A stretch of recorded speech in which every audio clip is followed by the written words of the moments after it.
Boris Cherny, the guy from Anthropic who started Claude Code, recently posted on X a thread of what he thinks are the most underrated features of Claude Code. It's a pretty interesting list, but one of them really jumped out at me. It's an option to start Claude Code as a specific agent. Your entire session becomes that agent. And my first reaction was, oh, that's kind of cool. And my immediate second reaction was, wait, if I've got a brainstorming agent, how is it different to start Claude Code as the brainstorming agent versus just going into Claude Code and saying, hey, use the brainstorming agent? Shouldn't that be the same thing? So I tested it. The difference was night and day. It was not at all what I expected. This is my brainstorming agent. Ask questions, identify the most valuable features. You don't write code. You're not a yes machine. And then when you're done, save the summary to a file if the user wants to hand it off to another agent. All of those things are contained in that agent file. It just tells the system how to behave and what its purpose is. So most of the time, an agent gets called from inside of Claude Code. Either the user can explicitly say, hey, use the brainstorming agent. I want to brainstorm ideas for this app. Or if the description is clear enough, then Claude Code knows when to use the agent for a specific purpose. But according to this post from Boris, there is another way to call it with that agent flag.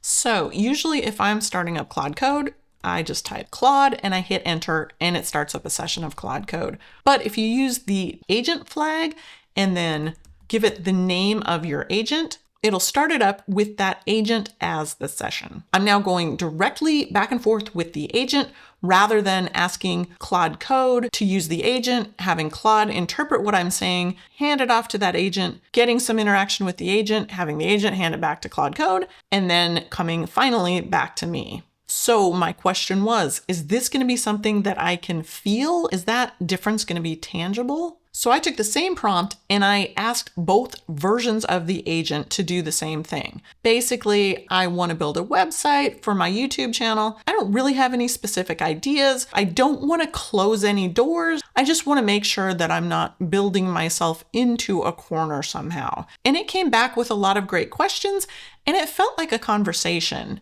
It needed to get oriented because it didn't really have memories of me or what I do. Who are you? What's your channel about?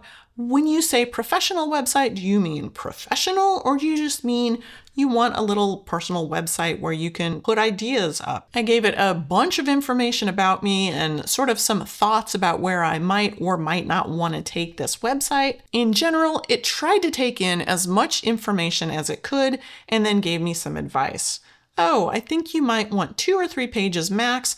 Let's keep things separated a little bit nicely. Have one page for the home page, another page for these apps that you might want to feature, and then we can add a third page in the future as needed. It listed the things that it thought were the most valuable. It had a list of things that we could add later, and none of them would be negated by anything we were going to put into this plan today. And it gave me a full product spec. At the end, it did have a list of open questions, so I went back to some of those and addressed them. Overall, I felt like this did a really nice idea. It had a full picture of who the website would be for, who I was, what I was looking for in the website, and what we might want it to be in the future if we ever got that far. And almost as importantly, what were the decisions we came to and why did we come to those conclusions? The whole thing felt like a conversation the whole time.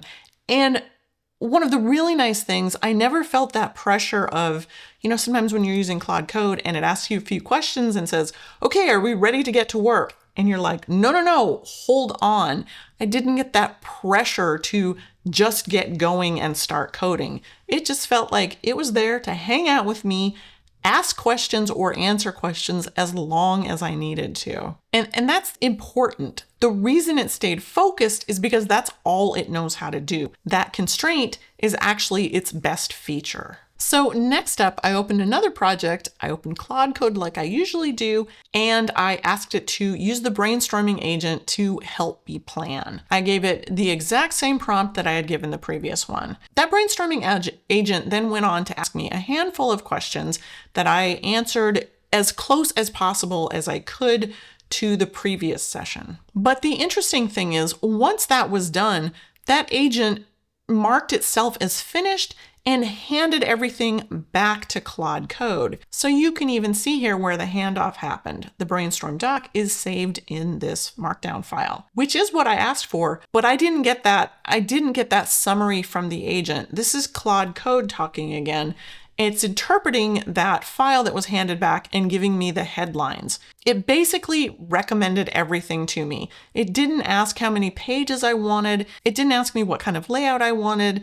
It actually didn't even ask me what I wanted the web page to look like. It just made a bunch of those decisions for me. Again, there were several open questions in that agent's documentation that Claude Code had to then come back and ask me about my channel and my brand. And the funny thing was, it asked me what newsletter tool I had in mind, even though I had already told it I maybe in the future might want a newsletter, but I didn't have anything currently.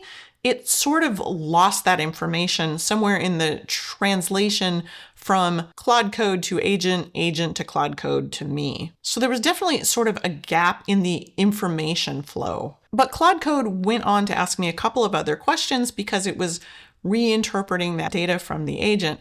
And I will say a couple of them were really interesting. Because Claude Code is more of a generalist rather than a specialist, it had a bigger overview of what I was trying to do. And it actually highlighted a couple of really interesting things. It picked up on something I was talking about my background and said, oh, that's a really great storyline. We should really highlight that on the web page. That's not just background information.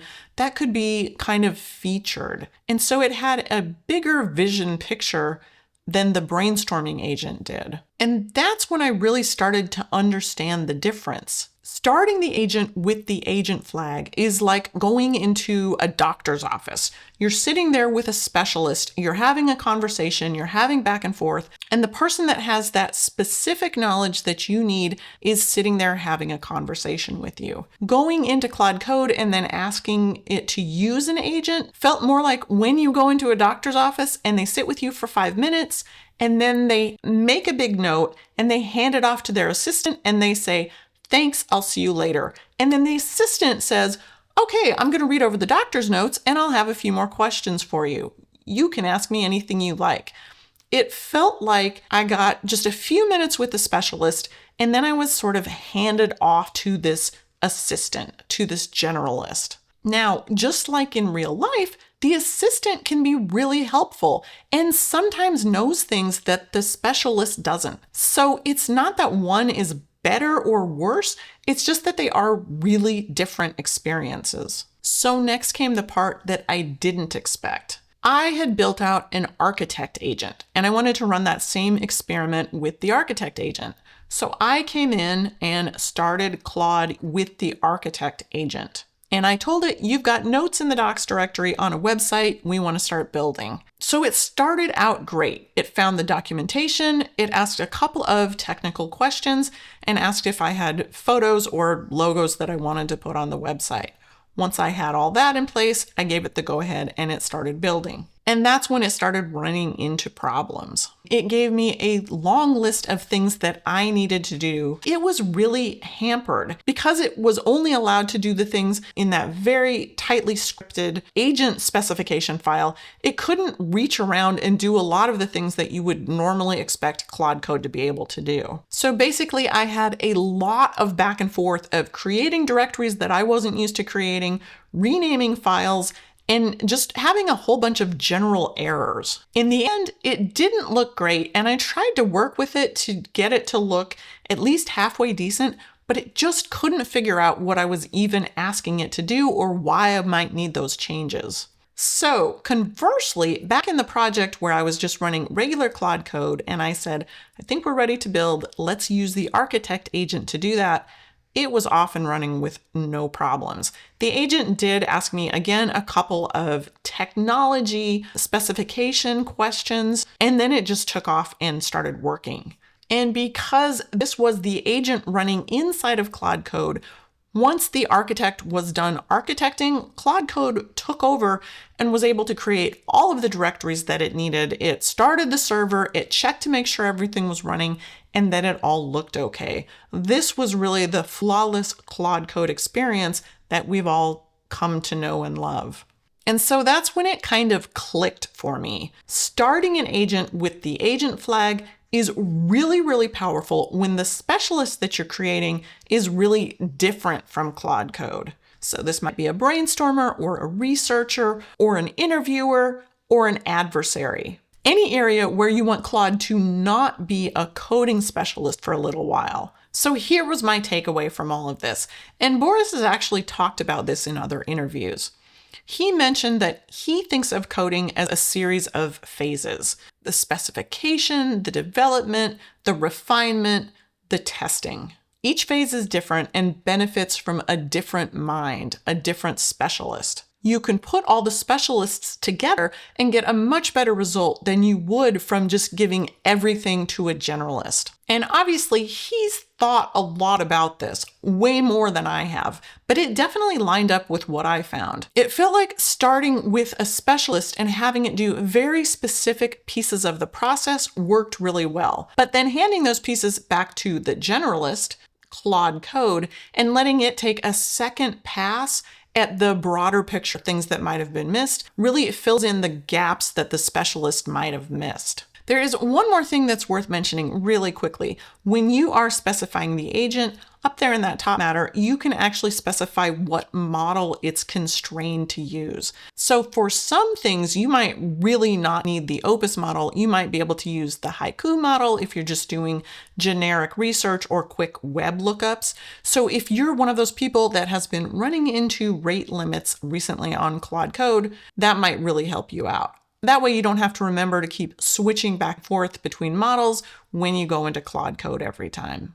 All right, and so that's the agent flag. It wasn't trying to be everything for me. It was just really good at the one thing that I asked it to do. So if you're using Claude Code and you haven't tried this before, give it a shot. Create an agent that's good at something other than coding, put it in the .claude/agents directory, and let it go to work. And then you can just start up Claude Code as that agent. You don't need to explain to it what you're trying to do. You can just start that conversation because it already knows what you're there for. All right, thanks to Boris Cherny for posting that original thread on X. I will put a link in the description below because there really were a lot of good tips in there. I will probably be digging into a few of them in future videos. All right, that's it for today. Thanks for watching. I'll see you next time.